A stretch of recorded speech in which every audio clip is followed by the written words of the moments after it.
Hi, welcome to class. We're the only two right now, but the other ones will show up eventually, right? I hate my life. I hate my life. And Professor Sunreis Productions! Hello class, Professor Sunreis here. In today's class we're taking a look at a replay analysis I of course played again. A Brave Virtual World with this DDD.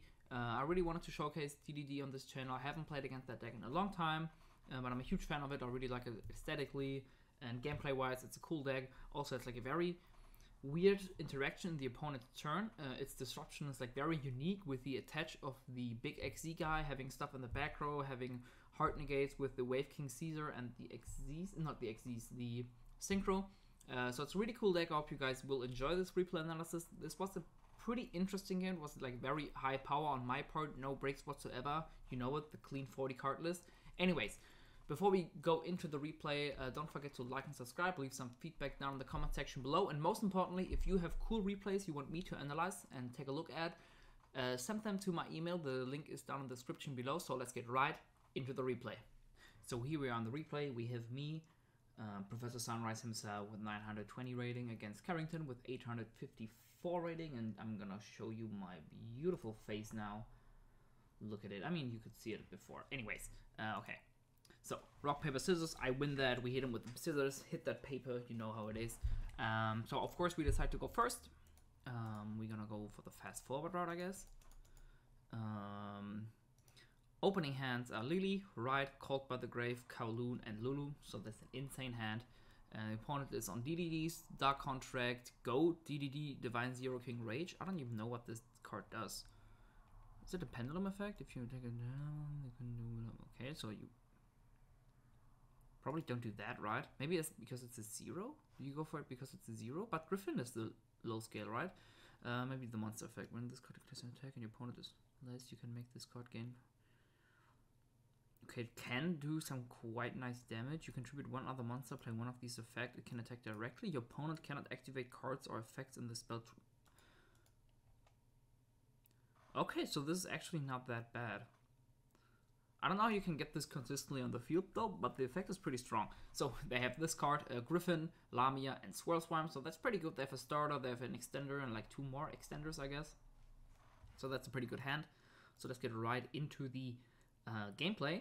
A hand like this, shout out back to the last replay analysis I did. We have Ride plus like a very robust Virtual World engine, so we can definitely start off with the Virtual World engine and go for a Griffin, a Crystal Wing line.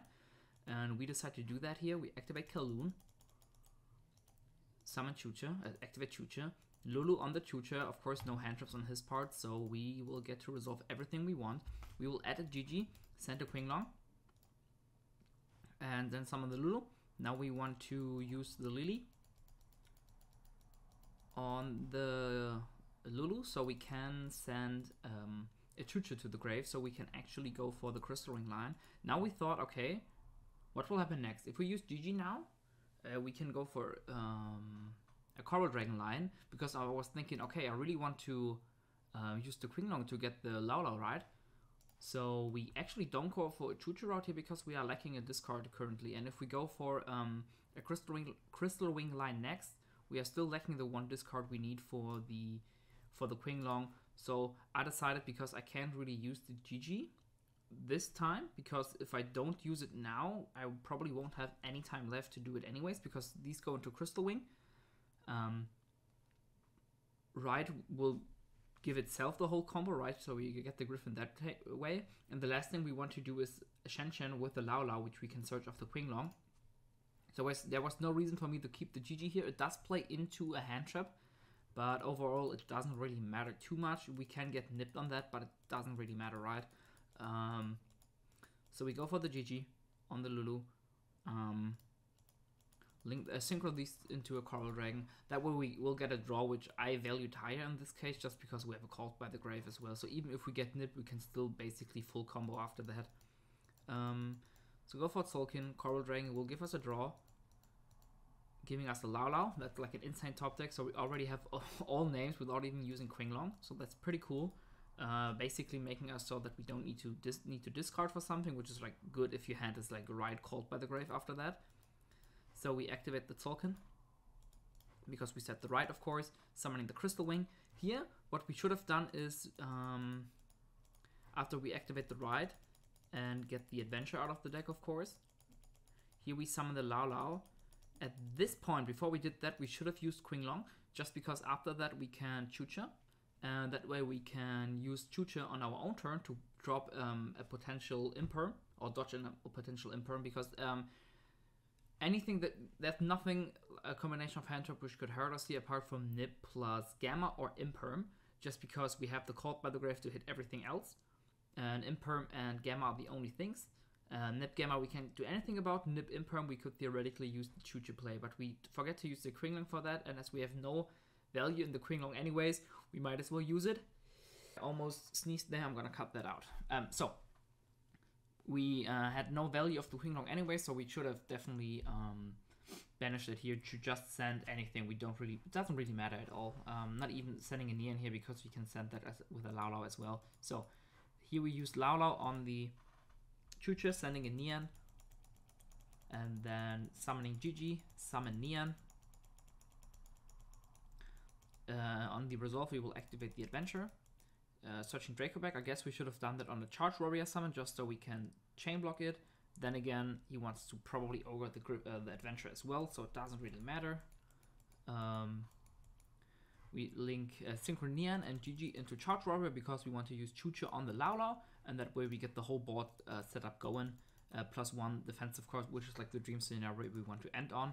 Chaining 1 Charge Warrior, chaining 2 Nian, so we actually get the chain block anyways. Draw into an E-Teller, which doesn't really do anything here anymore because we have no way of realistically extending past that, because we have no actual resources in the extra deck to use at this point.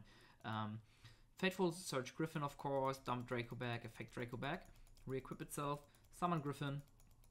So now we're super safe, and we use the Chucha on the Lao Lao, of course, so we can now synchro into a Shen. We have Crystal Wing, Griffin Rider, Shen, Chucha, called by as our disruptions. So that's 1, 2, 3, 4, 5 disruptions, one of it being a Floodgate. It's like super versatile. We have a Monster Negate, we have an Omni Negate, we have a Pop, we have a Floodgate, we have stuff to reliably hit the grave if they get stuff in the grave, because the Griffin doesn't, I'd say, DDD doesn't really care too much about a Shen, because a lot of the times they will get stuff into the graveyard out of the deck or the hand.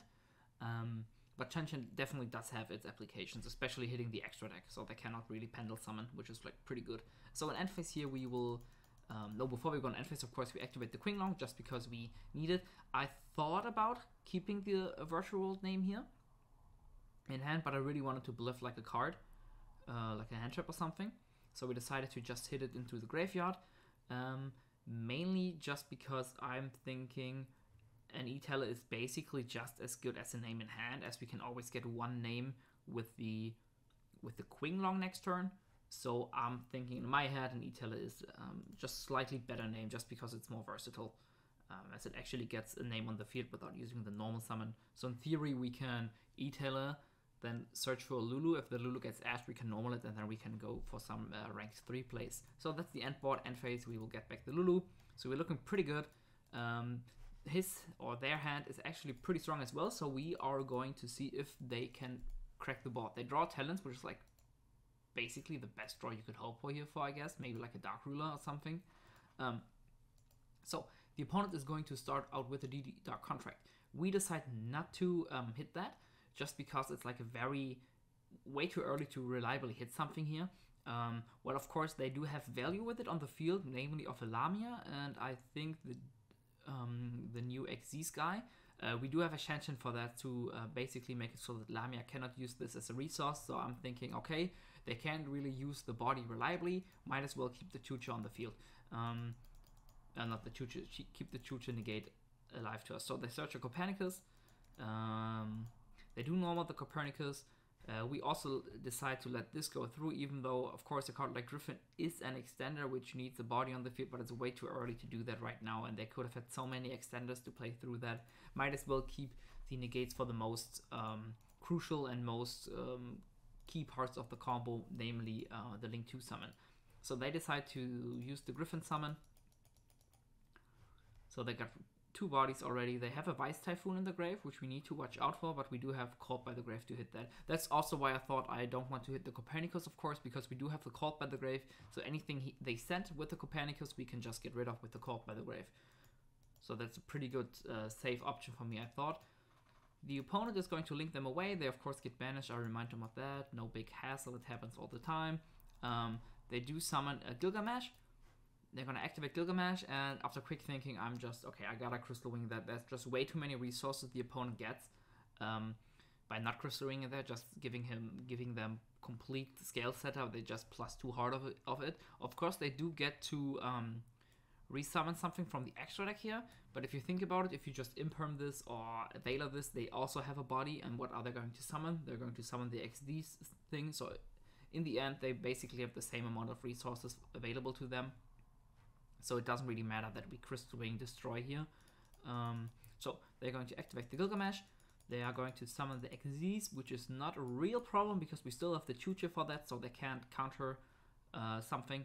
Of course, if they didn't have the Dark Contract there, they couldn't really attach here, right? Because they either need to attach a Dark Contract or send one to the grave or something. Let's read the text. Detach 2 materials or destroy 1 Dark Contract you control. So if we would have destroyed the Dark Contract there, the opponent wouldn't have the ability to Machinex here, but then again we can just Chuche on that as well. Because they would have definitely had that still, and they could have had ways to do it. They could also just use it as a link summon. Overall, I really think that this is still the correct play to hit the Crystal Wing and not hit the gate. In a hand like this, it's definitely correct. Of course, there are hands which basically die to a contract hit, but we don't know that, and we don't really want to play into that and just shotgun a crucial card like that, especially because it can hit all the other gates as well. You could hit the Swamp King.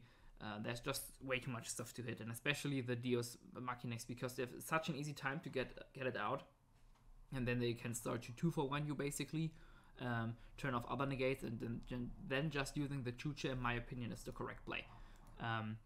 Even though I don't really know DDD too well, I think it's the correct play. So the opponent is activating their Swirl Slime in the hand.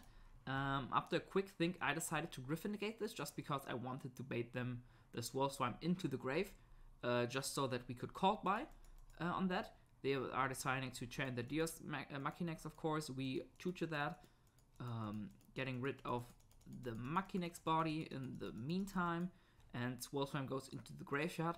After a quick thinking here, I don't type it in the text, but I thought about that while deciding if I want to Griffin negate. I decided not to hit the Swirl Slime in grave, just because I thought, okay, what is the opponent going to do if they activate Swirl Slime effect here? They want to summon something out of the hand. They have 3 cards in hand. If they summon one thing, they used Griffin already, they used the normal summon already, so they have a very hard time to actually get something on the board, anything meaningful here, so they can't really do that. And if they are using the Vice Typhoon, so they want to use the Swirl Slime in the grave for the summon, I can just Griffin on the Swirl Slime, get rid of that resource, and the Vice Typhoon is not going to resolve, just because it doesn't have the materials necessary to resolve its effect. So I'm thinking either they use the Swirl Slime, lose the 1 body for the Vice Typhoon in the meantime, and they can get something back, or I'm just going to Call by the Grave the Swirl Slime once they activate Vice Typhoon. Basically making so that I get a 2-for-1 trade with my Call by the Grave, which I thought was a really good play here, especially because it was my last negate, apart from the Shen, which of course is not the biggest. Why my opponent didn't use talents here, I'm not quite sure. Like I said, I don't know DDD too well. Maybe some of you guys can hit it up in the comments why they didn't use it here. I'm thinking that they had no way of realistically dealing with Shen, and they needed to deal with the Shen via the Lamia, and that's why they didn't talents the Crystal Ring early and then hit the Griffin, but who knows. So, the opponent is thinking, they are deciding to use the Vice Typhoon next here. We have the Called by on the Lamia, on the Slime, like I said.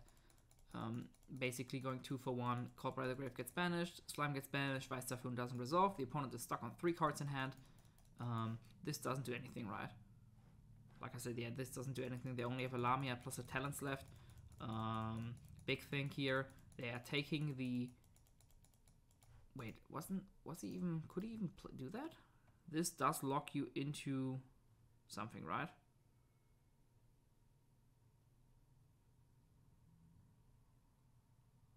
You can activate. You cannot special summon others except. I don't know. It probably is not locked because we negated that, right? Anyways, the opponent is going to Crystal Wing. He can't actually attack the Tolkien. We both missed that because I thought it was only when a Dragon Tuner's on the field, a Dragon Synchro Monster, sorry. But it's actually any Synchro Monster. So the Tolkien is actually still battle protected. They run over Chen, use Crystal Ring effect to gain some attack. Doesn't really matter though. They use Lamia. In hand, now the Chen is gone, so they can get rid of the contract. And then summon the Lamia. And that doesn't really matter, just because they're going to turn it into the Hark. I don't know if there's a Synchro 9 which they play. Probably not, because they would have gone into that otherwise. But the Hark is not really something we care about here. We have everything we still want. We have like full follow-up for next turn. The opponent is noticing that pretty quickly after I Draco back bounce them. And they are going to commit to concede here real quick. So that was game 1. Like, it's an uninterrupted virtual combo. There's rarely ever a hand which completely plays through that and then have enough disruption for the next turn, because like you saw, our follow-up was insane. We had like 3 cards in hand with the draw of the turn, of course.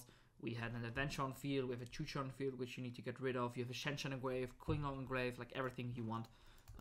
So game 2, the opponent, of course, decide to go first. Our opening hand is Lao Lao, Kowloon, Ride, GG Kowloon, which is pretty good, especially against the deck like DDD, which has like a lot of hard negates. Kowloon can be insane because people really like to negate this, as they just have to, because Qinglong getting rid of one getting rid of one negate and then being a body on the field is way too much to handle, and it's super awkward to deal with, because if you want to remove it, they get a Qinglong engrave, so they get an additional name.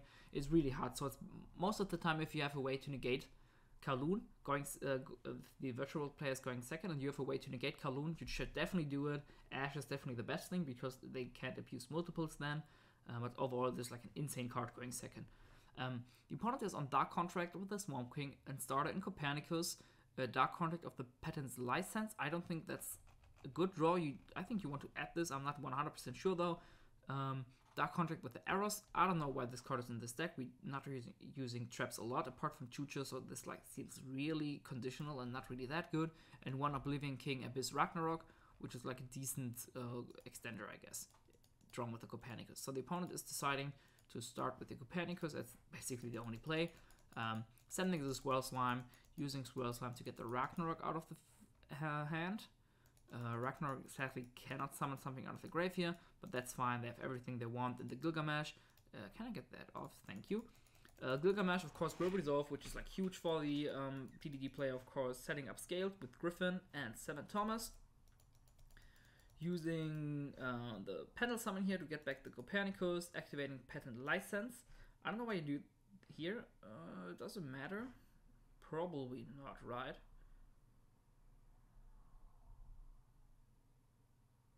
Oh, okay, you have to have a Dark Contract on the field for the Griffin. That's why I used it.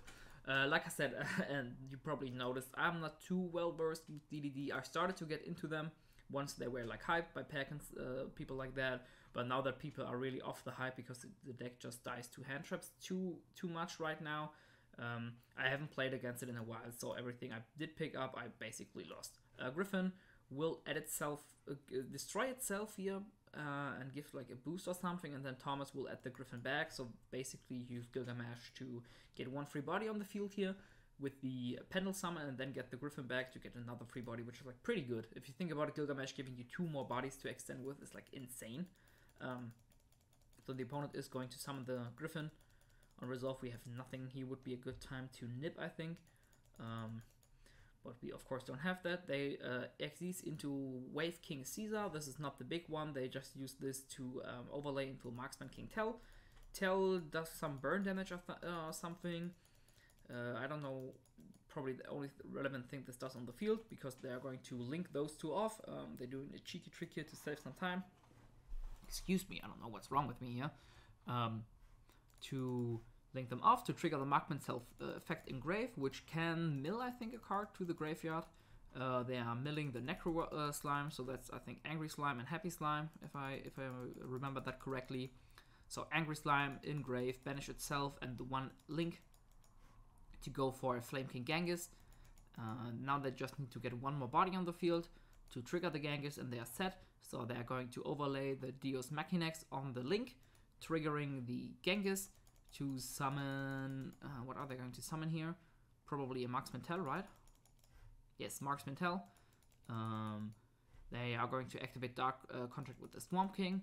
This banishes from the grave, right? Or banish monsters from your graveyard as fusion material, correct. Going to banish Copernicus and Caesar for another Genghis. Then they are going to overlay both Genghises for a Wave King Caesar, so now they have the Nip Protection, like an insane card to as a disruption tool. They're going to overlay these two bad boys into another Link 3 using the third copy of it, right? So they are out of those, so there's no, like, very few follow-up for them next turn. Marksman Tell triggering another time, sending a Vice Typhoon, then using the Vice Typhoon to banish itself and the one Link to go for a Flame King Genghis. Fun fact, I just playing this game, I noticed that Flame King Genghis doesn't actually negate spell traps in the opponent's turn, it's just in your own turn. I always thought this was another layer of disruption, and you will see that while I'm trying to break this board. Yeah, don't do that, kids. Flame King Genghis doesn't actually do something in your turn. They're going to overlay for a Deus King Machinax again. I don't know why this is allowed. Why can they summon this multiple times a turn? It's just dumb. Triggering the High Flame King Genghis, which of course summons back the Griffin. And Griffin will activate, Surge a DD Headhunt.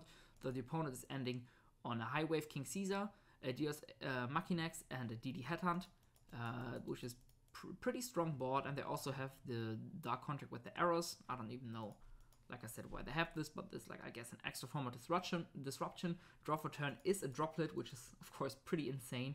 We activate the Kowloon here. The opponent is going to use Wave High King Caesar, because the fourth effect of Kowloon says you can summon 4 of the extra deck, so this is a spell trap effect which does summon monsters, so they can actually negate that. We decide to not use Droplet here. My thought process was, I just want to get both of these out because I can just activate another Kowloon. So we might as well do that. We have a bit of thinking phase here, but it doesn't matter. We just activate another one. They are going to use it again, and here we decide to chain the Droplet, get rid of GG, because like I said, I thought this could negate. We actually did need to do that. Not that it really matters here, because having this engraved is actually pretty beneficial for us.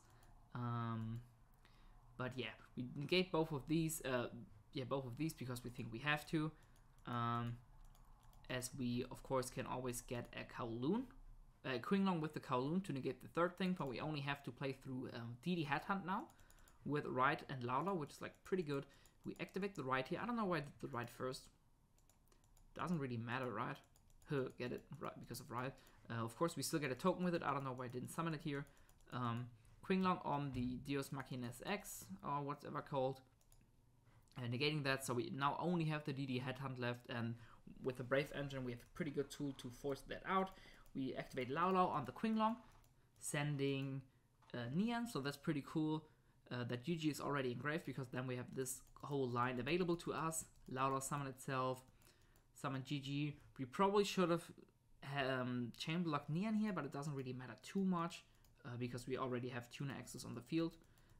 So we summon Nian, then we use the Fateful Adventure to get the Draco back. Oh, we actually did chain block the Faithful here. We are smart like that. Okay, so we got the Draco back. The opponent is reading Draco back here. The relevant effect here is that equip only to a monster you control. So the opponent will then here steal the token, just so that we cannot Draco back hard equip this and start to force his field. That's of course a pretty smart play. Now we just use the Adventure to get an Enchantress. It's the only thing which we can do here. We still have normal, so in theory, if we need another level 3 body here, we can get it. We now still have to play through the field spell, only making it so that we have 1 XZ summon, but that's pretty good. It doesn't hurt us too much, because we can just go for a Charge Robbery here, get a free +1. Any name here would have been insane. We draw a Chucho, which is also not bad, because we already have that alive.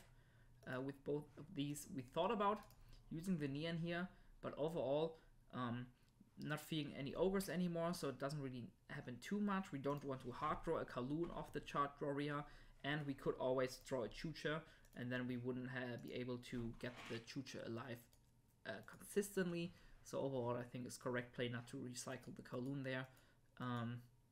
So now we're thinking, okay, we only have one XZ summon. We need to go for Fan here. Of course, they could forget this. So we can just overlay into any XZs, but overall, you always want to think the opponent is playing correctly, of course. They're going to activate the pattern license here. We take a 1k burn, I think, or they take it, I don't fucking know. You can flick to your opponent, yes. We lose that, but it's not too bad. Fan here is probably the correct play anyways, because we really want to banish this one. As if this is sent to the graveyard, they can add one DD monster from the graveyard to the hand. So they could, in theory, add back one of these.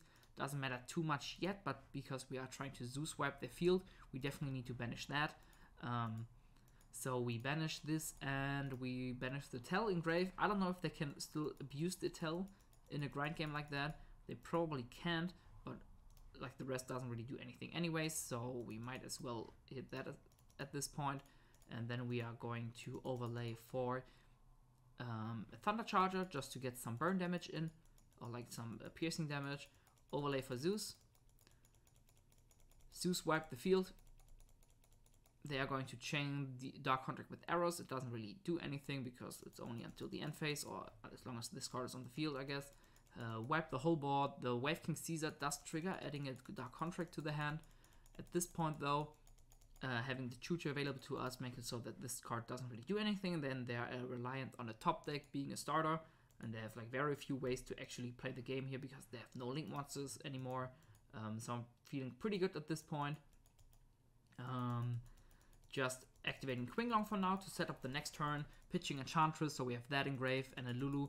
So as follow-up for next turn we have Chucha, Lulu, and Enchantress, which is like pretty good follow-up, and we definitely have one disruption against them. Past turn, we didn't activate GG, so no add back or something like that. Draw for turn as Lamia, which is, I guess, a good draw, but it's not good if your only card is a Dark Contract and you're playing against a Chucha. Activate Dark Contract, chain Chucha, and that's a pass. So, that's been it for this replay. As you can see, it was a pretty quick match, I think. It was only 2 games. Just wanted to showcase you guys the power of Virtual World going second, Kowloon being an insane negate bait, it rhymes. Droplet having insane synergy with this deck. Not insane synergy, it's okay synergy, and even a hand with no Enchantress, you can still get value of the Droplet just because of all the spells you play, making it basically free to activate the Droplet. You just have to get rid of one name, but as long as you have an additional name and the opponent doesn't have any hand traps next to their insane board on the field, you're usually fine. Really wanted to showcase DDD on this channel. I haven't really played against that in a long time, and really enjoyed the match. It's, I think, a cool deck, and I'm very interested in it. And if the next ban list, for example, would be like a huge nuclear blast on the format, and even stuff like Virtual World would get hit, which of course wouldn't really make sense. But if they do another format reset like they did with TOS format, as Virtual World has been in the game for like over a year, 1.5 years, maybe 2 years, I don't know. It's been there for a long time. I can definitely see them hitting this deck. I think DDD would be the deck I want to play. I really like it aesthetically. And gameplay was like really good, and once the format ceiling goes down a little, I can really see myself having this deck and it being really good. Anyways, I hope you guys enjoyed this episode of Replay Analysis. You guys are dismissed, class is out, Professor Sunreis out. Peace.